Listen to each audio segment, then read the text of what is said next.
So, hello everyone. My name is Katarzyna Dorożurkowska, head of Atlassian Services in Divinity. I'm working in the Atlassian ecosystem for more than 10 years already, and it will be a pleasure for me to be one of the hosts during this webinar for you. My name is Szymon Szerewicz. I'm Atlassian DevOps team leader in Divinity, already 5 years in Divinity. My team is responsible for all of kind installation, upgrades of Atlassian stack, also migration to all the ways and all things which happened on the background of Atlassian ecosystem. Okay, so before we introduce the company, maybe one organization thing. You can use chat to put all your questions during the presentation. If it will be possible, we will try to cover them during the presentation. If not, then at the end, there will be a Q&A session. So I believe that every question will be covered at least at the end.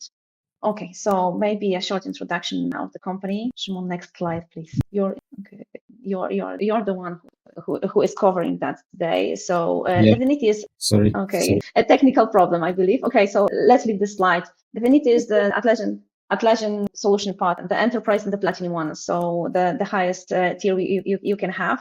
Both as a company, we are also the marketplace vendor.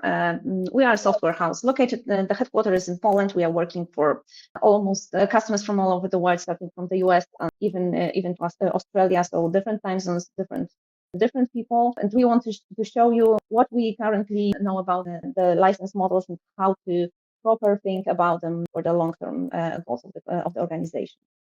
So we will start with a short overview around the platform. Currently, Atlassian software have two deployment options. It's a cloud and data center. They differ from each other. Why? Because this is a different software. Years ago, there was only on-prem version called server. Then Atlassian introduced cloud and data center. Why they are different? Because they can do different things. The first aspect we should cover is the flexibility. Cloud has a little limited flexibility in terms of the customization, integration, writing script, especially in terms of the behaviors, but we will cover this later for sure.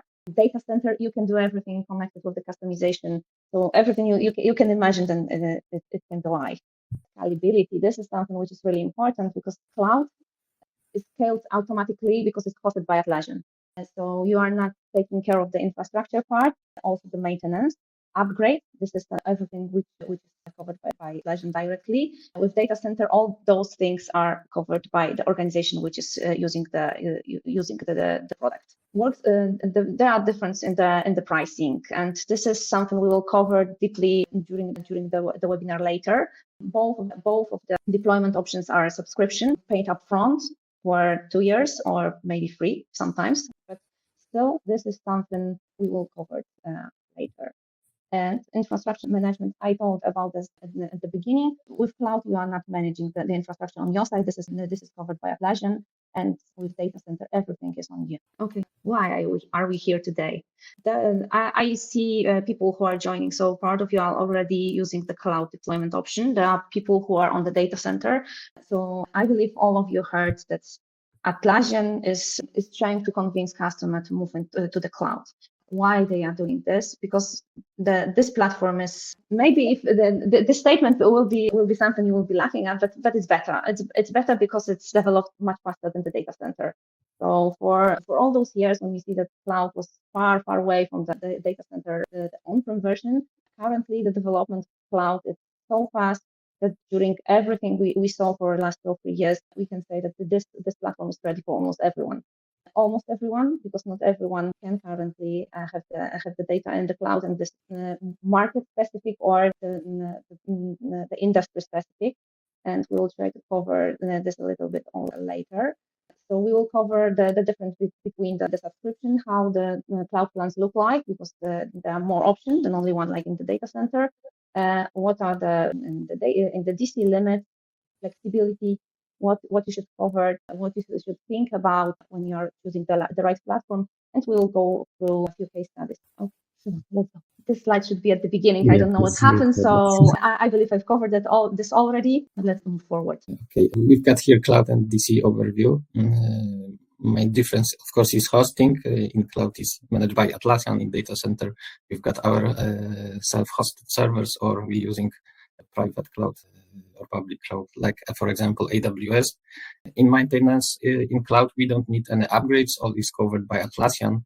so we don't need to do anything here.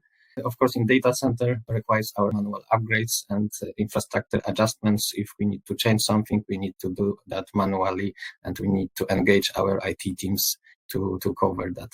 Of course, all of that things also is on Atlassian, and in data center, we need to buy our own. The same as updates, all happen automatically. New features are deployed automatically in cloud. And in data center, all of the things are delayed, and we need to wait for new versions from Atlassian side. And maybe stop here for a moment, because there is one important thing, I believe, during the new products, because all new products are currently available only on cloud version. And for most of them, there is no plans that they will be ever covered by the data center option. So I believe that this is something which is also really important as a difference between those platforms. Yeah, correct. Regarding the security, it's also managed by Atlassian. Atlassian covers 14 certification like ISO 27001 or COC 2. In data center is also covered by our security team, by our IT team, and we are responsible for all of that things related with security. In customization, cloud is flexibility for customization and integrations. There is some limitations. Still, we are waiting for some API calls from them. In cloud, it's more highly customizable and suited for our complex needs. So for now, it's easiest to write some scripts or plugins even for this data center on premise. And in enterprise features, cloud first focus in that we've got some special apps and functionality like Atlassian Intelligence, Rovo, Mission Control, Incident Management, etc. All of that new functionality are first released on cloud. Probably on data center we don't even have them. But in cloud includes clustering in enterprise specific features. So not all necessary things are there. Okay, so I will ask you a question which is not already on the chat, but I believe it's important from your experience, because you are working with the customers on a daily basis. Is cloud for everyone, or they are particular types of customers who still think that data center is better? There are still some customers with specific security requirements that cannot migrate. For example, some finance institution, which are special requirements from government, for example, they are still need to wait for some time to cloud will be more complex with that security features. For example, some certificates, SSL keys are not still available for cloud. There is some features for enterprise, but not all customers can afford for enterprise plan in cloud. Okay. So on the previous slide. Okay, sorry. Okay, this part will be really important, because the tiers are totally different when we have in mind cloud and data center. During my career, I always heard that cloud is for the really small customers, because it's subscription based. You can have really flexible amount of the user or the agent you need. So starting from the few one until 20,000 already, I believe is the highest limit. With the data center, it's totally different, because you have a fixed user tiers. And for Jira software, currently it started from 500 users. So for the most of the customers who has less than 500, the natural option or the first option should be cloud. But it's not only the true for them. We will show a few examples of our customers who gain a flexibility by the cloud and how they deploy them. Data center is only annual license, so you cannot buy it monthly. With cloud, you have the specific cost from my experience, where you are buying only for the active customer users in the instance. So if the amount of the user is changing, or it's increasing, then it's much easier to be on the monthly payment and then just pay one invoice for every month of usage, exactly in the terms of how you need it. And there are still some limits on the data. Shimon, I will let you cover this in the moment. But still, what I've heard was really important for the customers is the increasing of the cost. So with the cloud, of course, you can be on monthly payment, but then it's much harder to predict the cost, because you can add add-ons, cut the add-ons, add users, cut them during the month. So you are not 100% sure how much you pay. With the data center, this is much predictable. On the other hand, if you have a cloud, then you can pay for 2 years and sometimes even for 3 years in advance. So this can be something which for the customer who knows they will be using the platform, how much of the users they need. This is something which can influence the predictability of the cost. So something about the data limit. Yes, in cloud, we've got, let's say, 4 plans: free, standard, premium, and enterprise. For premium and enterprise plans, we have no limits for the data storage. But for example, for standard, we've got 250 gigabytes. And for free, it's 10 gigabytes. So it's limited. And also, we've got some limitation regarding the automations. In enterprise, we don't have any limits, but in premium, standard, and free plans, we've got limits. And that limits depends of users you have on the instance. On the data center, you have unlimited resources. Of course, limit is your own resources, but in general, there is no limits for that. Okay, perfect. So next slide, just the information for all of you. We will share the slides with everyone after the meeting, so there is no need to do the screenshots. There is a lot of information, so also you don't need to read everything. Right now, we are trying to cover the most important parts, and then, of course, you can get everything from us.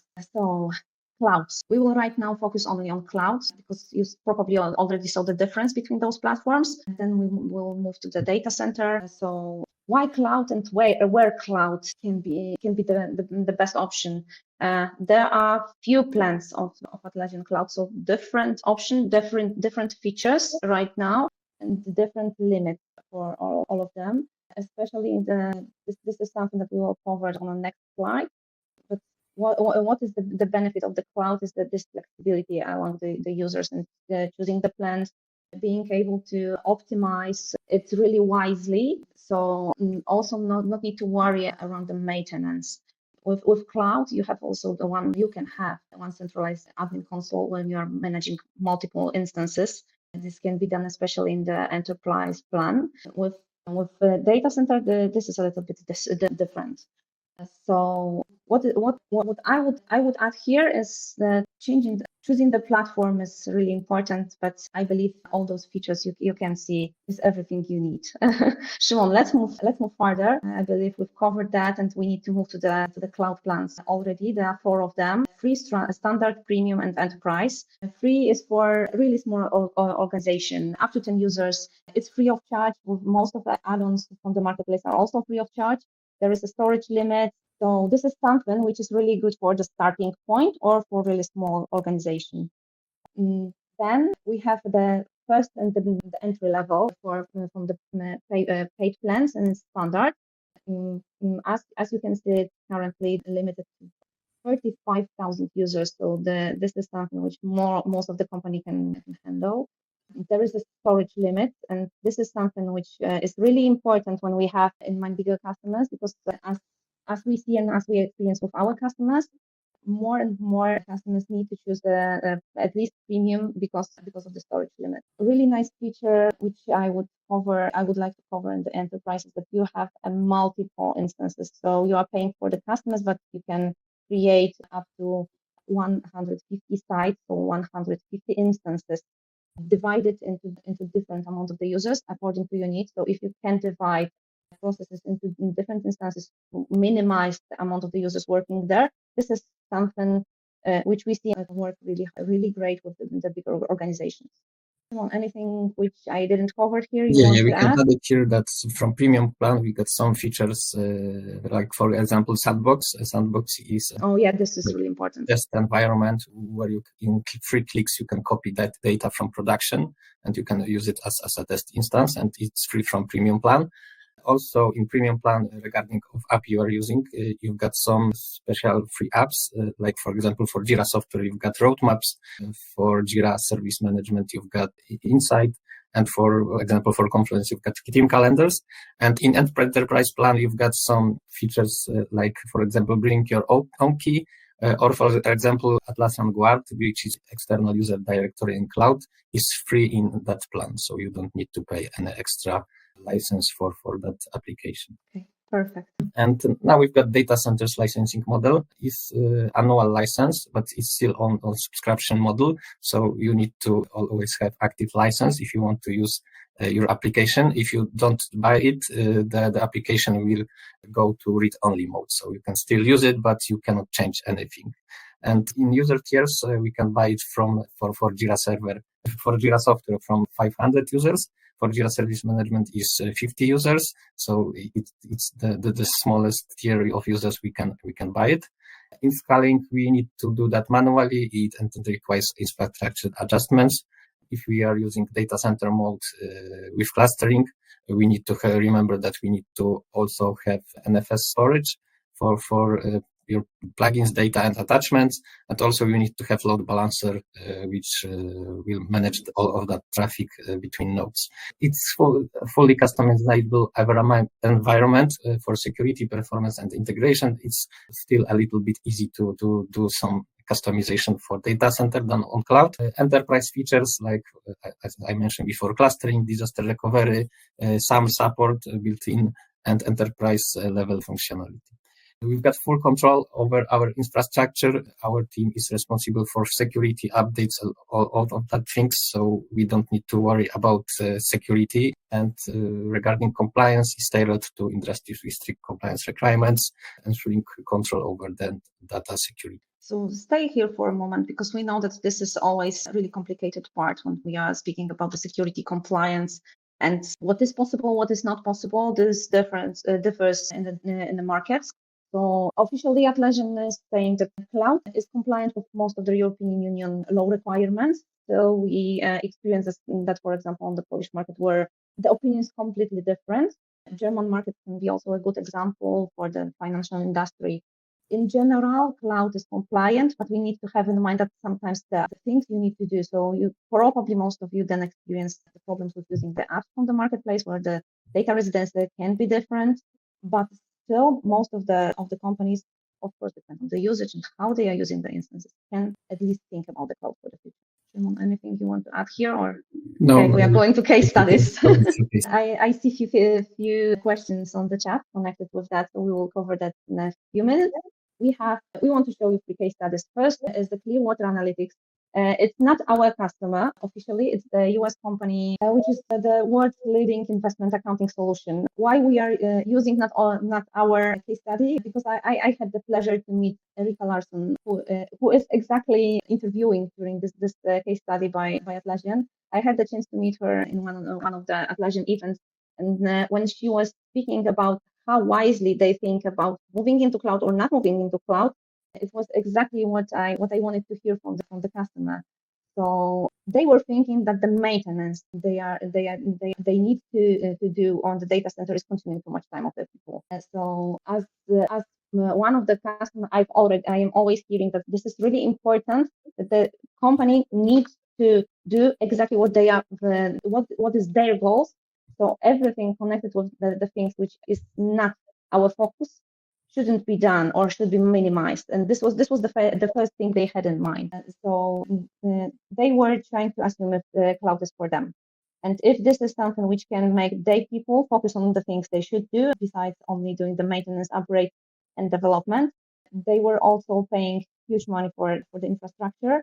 So you can easily find the information that they save more than 60 to 75,000 US dollars only on the hosting part. Yeah, we always forgot about it, that we need to maintain servers, we need to pay for servers, we need to pay for our IT teams, specialists, etc. But it's also a huge cost for our company. Yeah, or we are hearing that this costs nothing the customer because we are already paying for that, etc. So this is one thing. So then they did the analyze what to do, because at the beginning it turns out, this is on the next slide, Simon, and they saw at the beginning that the license part for them will be more expensive. But in the same time, they saw that there are many other things they need to think about. So first of all, they will consume their team time wisely. With all those maintenance, everything, this is one part of the story. Second, they didn't want to think about the security and compliance. For them, the security and compliance covered by Atlassian for the US market was enough. So they decided to move further. And the second thing, they saw a huge process of having new products like Atlassian Intelligence. I believe that this was created before the Rovo was announced. And Rovo is something also which most of the customers I am talking to saying it's really incredible. It can be really incredible when you will be using to use that. So when everything like that was taken into account, it turns out that moving to cloud is a really good option for them. They started to do the migration on their own. It turns out that it's not really easy project. It consumed at the beginning a huge amount of time for them. After that, they choose to work with the partner. It were much smoother. And at the end of the day, it turns out that the most important and the most exciting part is coming when they enable the cloud features. So this is one of the stories. It's not always true for every customer and every industry, but still, I saw Erika being really excited about seeing the difference between using data center in the past and cloud right now. There are customers who really experience that, and I've heard really nice words around that, not only from Erika. We have two more case studies for you. This conversation and this assumption will be really easy. This is only looking at the part of the licenses. So this is the example of the small customer, only more than 150 users. So for them, data center would be rather 500, really huge in comparison to what they need. So paying for what they are not using is treated as ridiculous. So they choose cloud. They choose the annual payment here, and for them it was much less money than paying for data center. And the second customer is a little bit different. It's a bigger customer with more than 1,600 users in the moment when we are doing the analysis. They were previously on data center, so they already had some customization there. They knew how to use it. The cloud turns out that it's a little bit more expensive, but they saw the value in the product and that they will be first with the feature they can use. And they decided to use the moment of migration not only to change the platform, because this is something we see and we hear from the customers, that this is just a changing of the platforms, and migration is not the moment for only changing the platform, but it's the moment when you should stop for a moment and think what you really need, how you want to use it properly in the future, where you want to be, and how you can make your processes more efficient. Because this is something which we see that we are not doing this hard stop for a moment. Even we are not trying to think how we want to work, what we can do better, and what we want to do more effective. So from taking this into consideration, for the first company, for the smaller organization, cloud can generate a huge savings in money, especially that when the companies are growing and they changing the amount of users rapidly. There are customers who cannot experience that at all, and we are aware of the situation when the customer needs to pay sometimes 2 times more, 3 times more. So we won't tell that it's cheaper for everyone, for sure. Sometimes there is a value of the cloud, which you can see, but you cannot experience it without checking that. So at least if it's possible, we are always recommending to do the POC of how your processes can look into the cloud and see where you can see more effectiveness on your side. And just a quick summary before we go to the Q&A session. What to think when making the right decision? A few of those examples I already covered. So how many users you currently have, what are the limits, and if you are above the limit or not. And so this will cover only the part of the cost of licenses for sure. Are your requirements and what you really need in terms of the customization and capabilities of the integration, how you want to do this, and this can also influence the decision. How much money you can afford to spend on the maintenance part of having the data center. If this is a cost for you, or this is something you are just not seeing in the whole analysis. Do you need to have the full control of your infrastructure, or this is not something which is really important for you? Can you outsource part of that into the cloud, host it for everyone? How your teams are operating today, and in times when the remote work is really popular, and we are not seeing each other every day, sometimes it's really easy to be able to work asynchronized using tools like Loom, for example, and then put the content into Confluence. This is something which can work really great. What is your strategy for optimizing cost in the long term? How this aligns with the cost of the licenses, because we know that the price of the licenses are changing sometimes, at least once a year. So this is also the part of the things you need to think about. And then at the end, much more, I think, like the compliance and security, which as far as I know can always influence the decision at the end. So guys, as we already told you, you will get the presentation from us. Everything which is covered here, I know we didn't have a huge amount of time, so maybe part were not covered really deeply from your perspective. And then there is always a chance to catch up me or Simon or someone else from the team after the webinar. You can do this via email. You will see it at the end of the presentation, or LinkedIn. It's always the option. And right now, I will try to cover the questions we see on the chat and on the question part. So first one, Simon, maybe this will be for you, I believe. Mm-hmm. Elaborate on missing features of cloud integrations. Mm-hmm. Maybe not missing features because built-in functionality are already there. We've got some limitation regarding the plugins, for example, regarding ScriptRunner. For example, we've got some limitation regarding API calls. We don't have all of them, and all of that scripts, the engine of scripts are quite different than on premise, and we need to rewrite all of them. And for example, calculated fields are not available for now. We've got behaviors, but also not all functionality from on-premise are still present on the cloud. Also, not all API calls are still on the cloud. So this is more difference between plugins features rather than built-in functionality.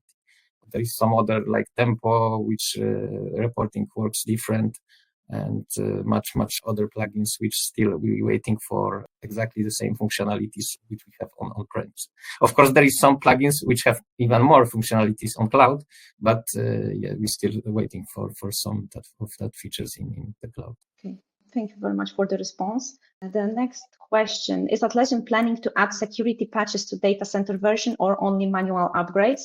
I can cover that. From what we heard, from what we know, there is no plan to do anything else than that is done right now. So only manual upgrades after the decision of doing the upgrade is possible.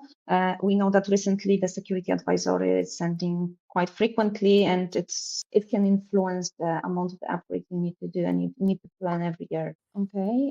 You might ask up to 150 sites. What is the site in this context? Site is one application. For example, we've got organization, and in that organization, we can have 150 sites, which means we can have, for example, 150 Jira software instances in that one organization. So site is just application in that case. Okay, I see that there are more questions. I will cover also on chat in the moment. But, okay, this is the one hard, both probably for you and for me. Shimon, you mentioned that the cloud is fully ready for everyone and it's rather easy to migrate. So I will stop for a moment. I told that cloud cannot be for everyone. There are customers who should stay on the data center, but this is rather connected with the technical requirements, technical problems with the migration, the security, legal stuff. In general, the platform is ready for everyone. But in terms of the functionality, still, especially for the customers who are on the on-prem version for years, we know that it can be heavily customized, and this can be hard to be done exactly the same way in cloud. And this is something I would like to explain here. And the migration process is rather easy to migrate. It's not an easy process. Sometimes it's really complicated. There are customers where the move to cloud is quite smooth and quite easy, but not all of them, especially the bigger customers can experience problems during the migration, and it needs to be planned wisely. So the preparation for the migration is really, really important part of every project, and planning it with having in mind all the limitations and the timeline, which is reasonable, is something you need to have in mind. And I see that there is one thing I didn't cover when I was speaking. So the limits of the assets in the JSM, which was introduced recently. Shimon, do you want to cover that? I'm not the biggest asset specialist, but I know both me. Regarding migration from on-premise to cloud, because we still don't have an automatic migration tool for that, so we need to do that manually. Our team have special scripts for that, so it's achievable, but it's hard. Regarding the features, I'm not familiar with all of them, so I cannot cover it. I know, for example, there is some problems regarding to taking data from Azure AD, and we need to do that with some kind of manual scripts. And in on-premise version, there was some kind of functionality, and on cloud, it's still missing. Okay, so what I will add here is everyone probably were surprised with the limit of 50,000 assets, which is free, and above that you need to pay for them. We see different strategies among the customers after this information went live around a month ago. There are options, and we see that there are customers who try to think differently about assets, and even is thinking for the different pool for handling this. So there are options still. There is no one the best option for everyone. And Atlassian is always also telling us that for most of the customers, the limit shouldn't be a problem in comparison with the pricing of other tools similar to what Insight can do right now. But I know this is a controversial topic, especially after the team in Barcelona. We know that Atlassian is looking into the feedback from the customer, and there is always an option. Something will change in the future in this area.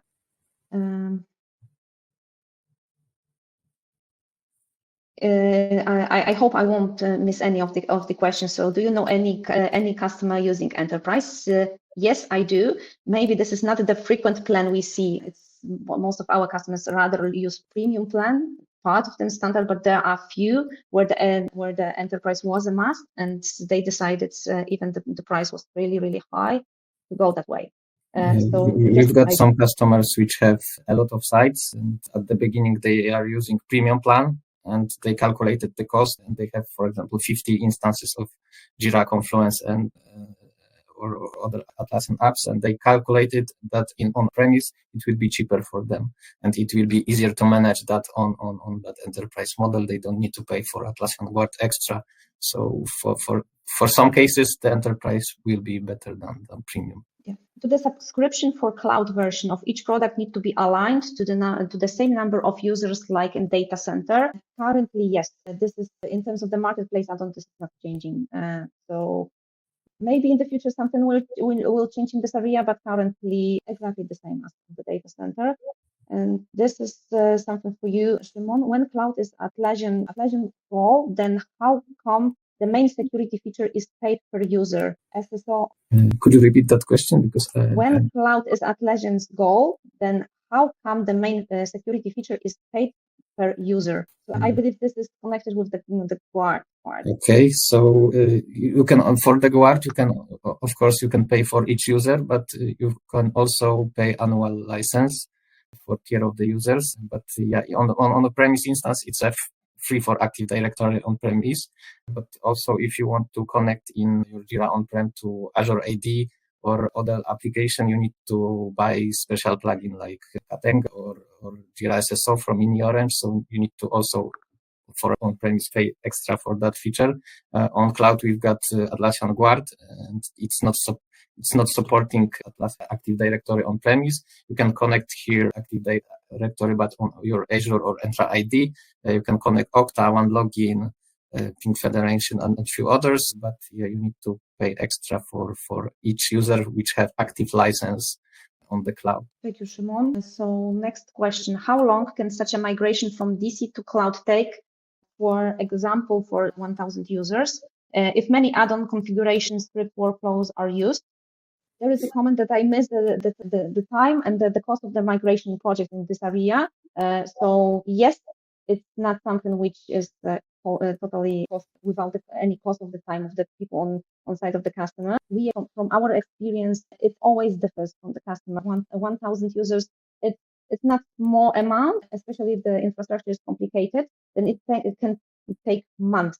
So at the beginning, I don't know the instance, I don't know where you are, so I can just assume that 9 months of working is something you need to have in mind. Someone correct me if I'm wrong, but this is I am basing on the project we've done. What I see, if the projects are done internally, which is of course possible, then it's always taking more time than working with the partner who has the experience and know what kind of the problems the customer can experience.